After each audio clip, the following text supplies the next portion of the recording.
Wait wait wait, তোমরা নিশ্চয়ই ভাবছো ভিডিওটা চালু করার পরে যে এই এত কুয়াশা কোথা থেকে এলো এই গরমে। বাট এটা গরমের ভিডিও নয়, এটা আসলে শীতকালেরই ভিডিও। আমি গরমে দিচ্ছি, আমার গ্যালারিতে ছিল বলে। চারিদিকে কত কুয়াশা দেখো। আমরা ভোরের বেলা উঠেছি, একটা জায়গায় ঘুরতে যাবো বলে। ট্যুর আছে, আমরা সবাই মিলে বেরিয়ে পড়েছিলাম জ্যাকেট ট্যাকেট গায়ে দিয়ে সেজে গুজিয়ে। আমার ভাই আর ভাবি তো আগেই চলে গেছে, বাসের মধ্যে উঠে বসে আছে, তাই মা আর দিদিকে নিয়েই কাজটা চালালাম ভিডিও করে। তারপর আমরাও চলে গেলাম বাসের মধ্যে। উফ বাবা, বাসটা যা জোরে যাচ্ছিল, পুরো বোঝনার কথা মনে পড়ে গেছে, যেরকম অ্যাক্সিডেন্ট হয়েছিল বাসটা জোরে গিয়ে, ওরও ওই কথা মনে পড়ে গেল।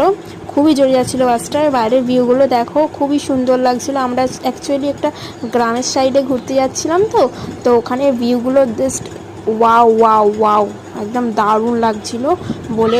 তারপর একটা জায়গায় বাসটা থামানোর পরে আমাদের সবাইকে টিফিন দিচ্ছিল। সকালে যেহেতু আমরা ভোরবেলায় বেরিয়ে গেছিলাম, তাই টিফিনই খাওয়া হয়নি, তো সবাইকে টিফিন দিচ্ছিল।